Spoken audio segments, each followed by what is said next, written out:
big T trauma and little t trauma. And I'm a believer that trauma is the sum of its parts. What may disturb Ellen, what may cause her to be traumatized, may not cause me trauma. Case in point, I'm from California. We have earthquakes all the time. My grandmother called us one time from Montana. Oh my gosh, are you okay? There's been an earthquake. It's all over the news. We looked up and saw the chandelier moving. I thought, oh yeah, I guess there was. We didn't even know. So that didn't traumatize us. So it's resilience. It's how much you've been, immersed in those kinds of things. It's also how you respond. So that's where we back up the train, as my good friend Ellen Harbin, the writer, likes to say. Then we get to, is it trouble or is it trauma?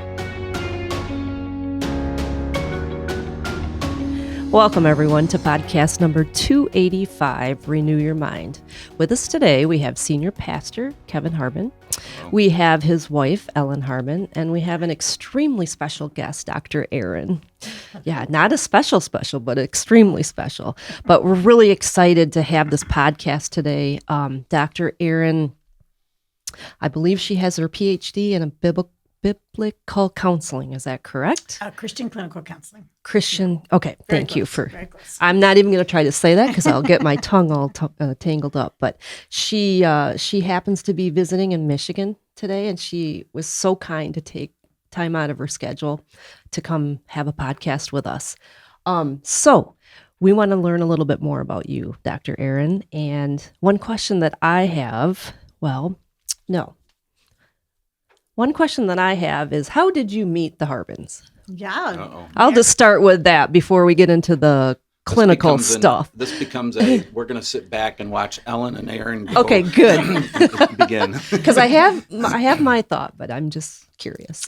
Ellen was on her way to a writer's intensive in Dallas, Texas, or right outside of Dallas. And from the airport to where the writer's intensive was, it was about an hour and 15 minutes. And we were all grouped in an email by an author named Mary Demuth, who is the writer's writer, who's leading the intensive, Christian writer. And Ellen had put in that text thread or that email thread, I'm coming in at this time at the airport. Is anybody else coming in? And no one else answered. And I felt bad for her. Thinking, you have to that's a long Uber, a very expensive Uber. Yeah. And in Dallas traffic, that can be quite pricey. So I said, I'll come get you. So I left Roy City, drove over Dallas to get her, and then brought her back. And instantaneously on that car ride home, it was cemented. And then we formed a small, not by pressure, but there was a group of people in that room that we all just fell in love with one another throughout the week, right? Yeah. Yeah, just fell in love. And the sequel sisters came out of that. We started meeting as writers every year after that. We've dwindled down to a small group of people who are still alive and people who are still writing. And now we're just dear, dear friends. Yeah. Okay. Soul sisters. Oh, That's right. I love that. I got it half right. I thought you were on a speaking engagement in Texas, and it was part of that. But so you're a writer too, I take it. Yes, ma'am. Okay.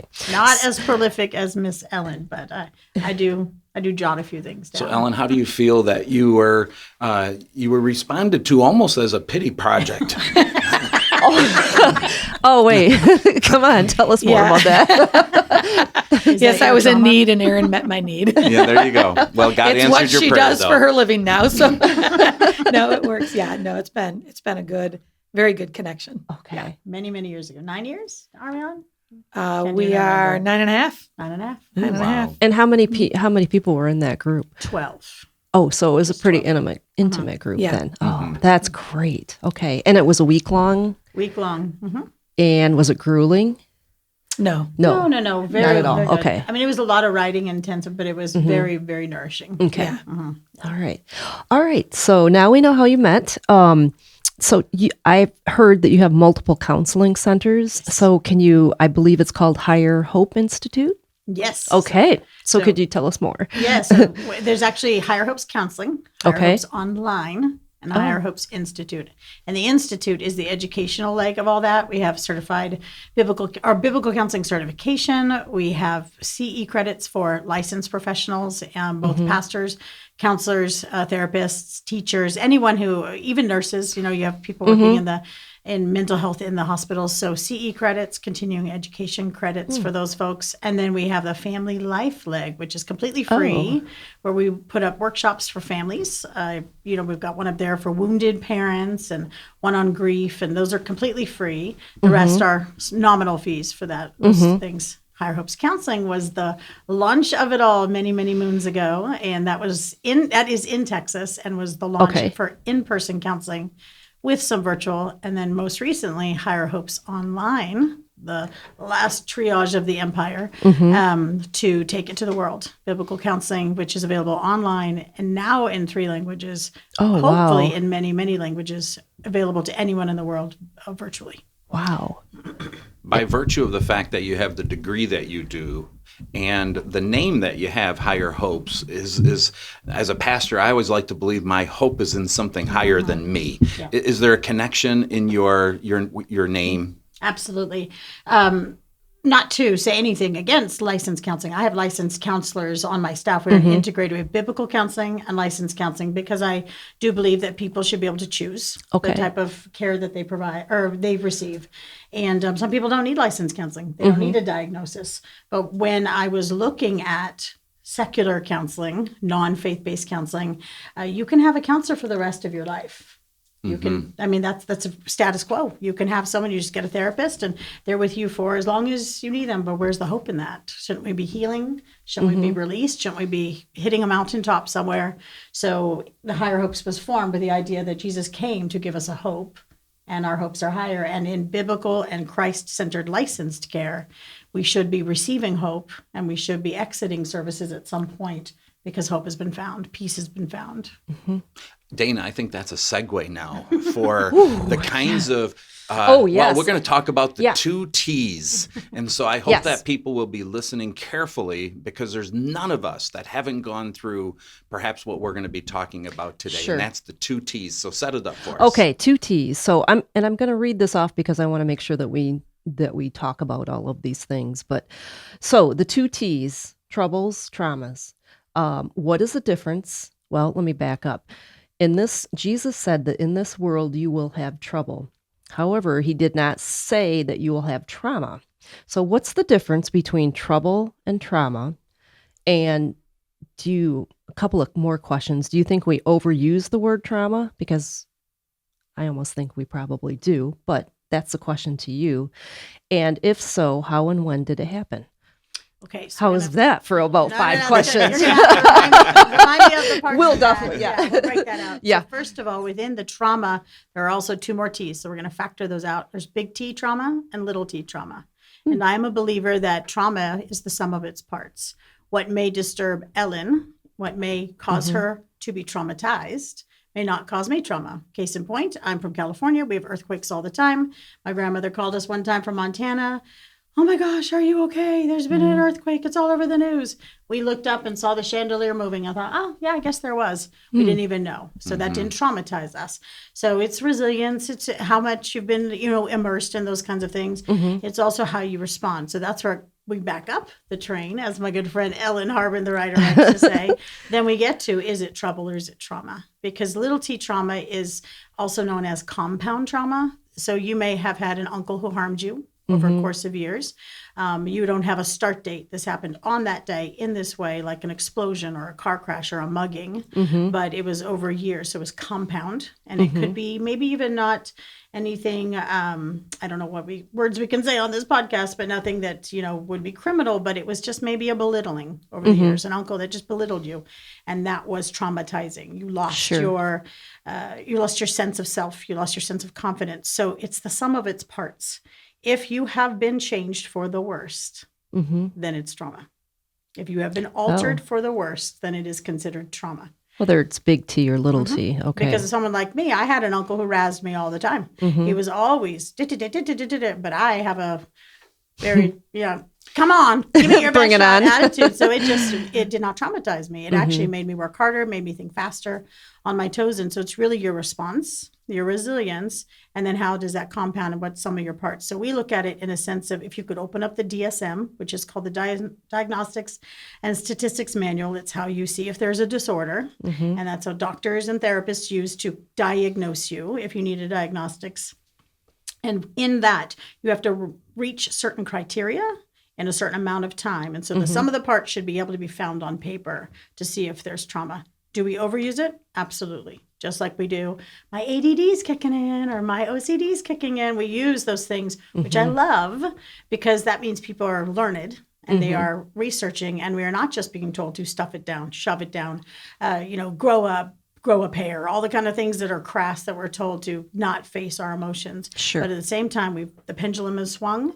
So now we use phrases we actually are learned, but we actually don't know. Lots of phrasing like, he's such a narcissist, when he's actually just has an ego. So we really need to bring that pendulum back to the middle and know what we're saying, because you may not have trauma. You may have just been troubled. You may have been disturbed. You talked about negative responses, and I can think of some emotional ways of describing that, but maybe you might be better to describe within a person, how does it become evident that they've had some negative, what are some of the things that you see?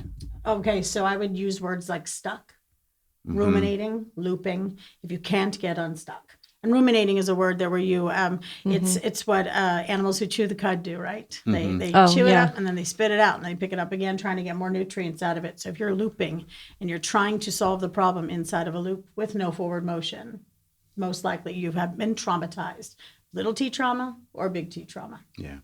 Is looping just talking about it, or is looping where it's doing something inside that's unhealthy, or it's taking me places that aren't good? But if I'm just talking about an event that was traumatizing to a degree and recognizing, I think I just acted in that way because of that event, is that... Well, you're talking about processing. Okay. Processing and talking are different. If I'm always talking, if I'm always repeating the same thing, always bringing it back, making my decisions from that, guarding myself because of a fear of it happening again. That's where trauma is rooted. It's rooted in fear, which I always say the solution is in the problem, right? Yes. So if it's rooted in fear and I am guarding my heart, guarding myself, keeping people at arm's distance, not trying new things and not moving the dial forward or moving myself forward, then that's not talking. I mean, that's not processing. That's ruminating. I call it circling the drain. Yeah. Just circling the drain, because over time it feels like a toilet and it gets tighter and tighter. And as you're drowning, you can only see your problem and you're really living in it. And you make all your decisions from it. So does this become kind of a helplessness that they experience? Learned helplessness. Yeah. It could be, learned helplessness, and also I can't find my way out. I'm stuck. I'm stuck. Did you define big T trauma? Big T trauma is very loosely a one and done. You can point to, it's usually very large. It's what we see from PTSD from veterans. Sure. A bomb went off. I lost a comrade. That was very Russian of me, a comrade. That's my German missionary roots coming out. A companion. Maybe I was harmed, mugged. The crash happened on that day. Little T trauma is smaller, most of the time not defined by a date or an instance, but still comes to the same end in the end. Can be compound is what we call it over time. By the very fact that you have a counseling location and people come to you, those are persons who say, I want help. How many people do you think really have had traumatic experiences and they're not getting help? They're avoiding it. I don't know, maybe can people be shamed and feel guilty about their trauma? Oh, absolutely. And Diane Langberg, who's a pillar in our community, in both the Christian counseling community and just the secular, she says trauma is the silent epidemic of our time. There are so many people who are told through maybe things were different back in the 40s, 50s, and 60s. Shove it down, don't face it, whatnot. Yes, I do think that many, many people are walking around with unprocessed trauma. I also think there are many people walking around with the label of trauma, that it feels like a big invisibility cloak. And I can put it on. It may not even be trauma, but I've made it more than it is. So you've got this weird scales thing going on. You have a population, a society of young people that are claiming trauma because they have no resilience. They haven't learned that you will have troubles. And so now they're claiming trauma when it isn't, or it shouldn't be, or they could develop resilience and get through it. And that's where therapy and counseling is so vital, because you can help people back that train up, look at those things and say, is this trauma, or am I not willing to face something? So I'm creating a traumatic experience for myself. So I guess two questions, like what kind of people come to counseling? I mean, I don't know, like how many clients do you have? You must have tons of people that are just knocking on your door.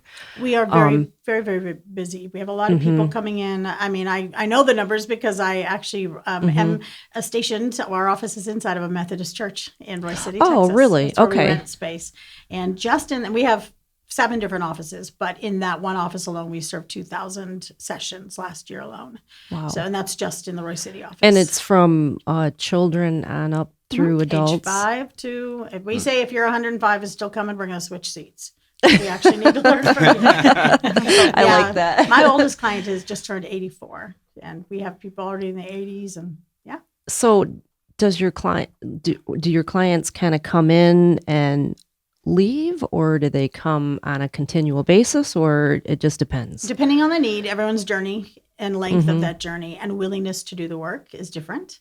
Sometimes we have people come in and they're not ready, so they leave and come back. We have a lot of people who come in the beginning and they're not ready. I'll do this again later. And they often do come back.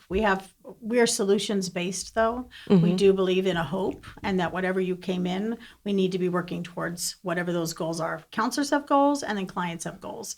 So we need to be moving towards those goals together to exit services. You can come back for other reasons, but we need to be moving you.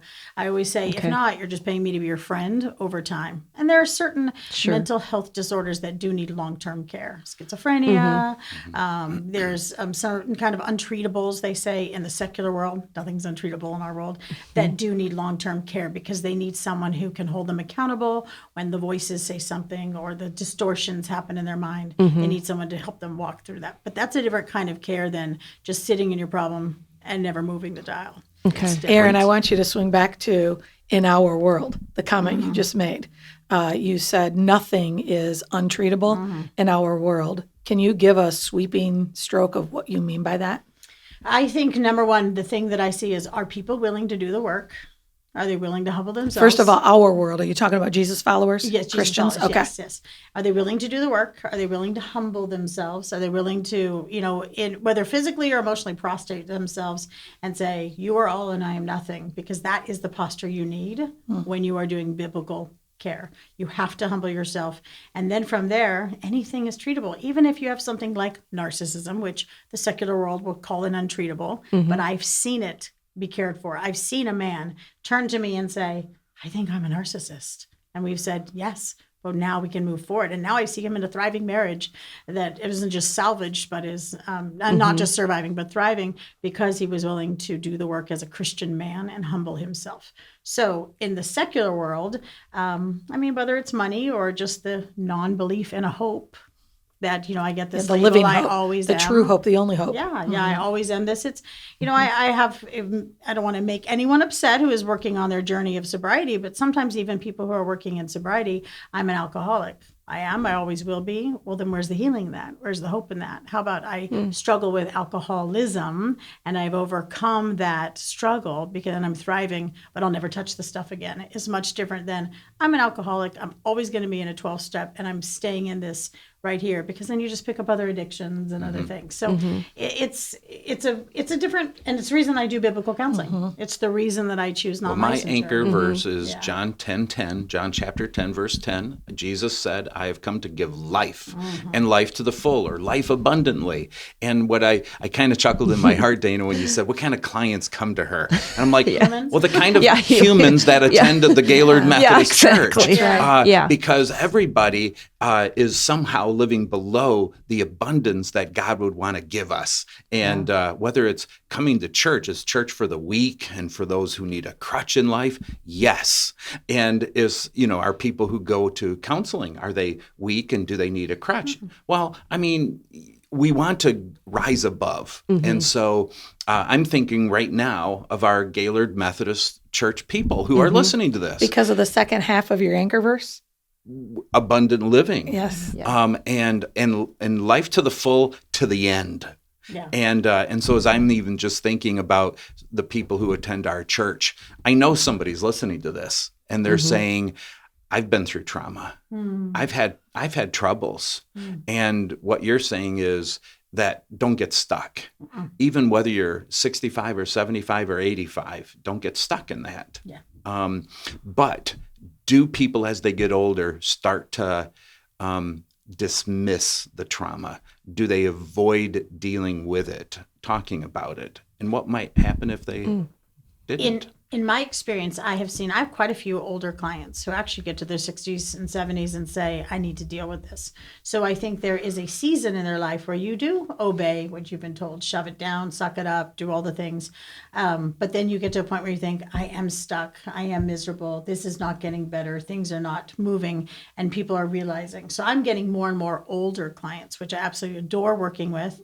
And can I read a scripture real quick? Just because I was going to piggyback on this. This is from Isaiah 32. Justice will dwell in the desert. Where are we at as a client when we walk in? We're in a desert, you know. Righteousness will live in fertile field. But here's the great part. The fruit of righteousness will be peace.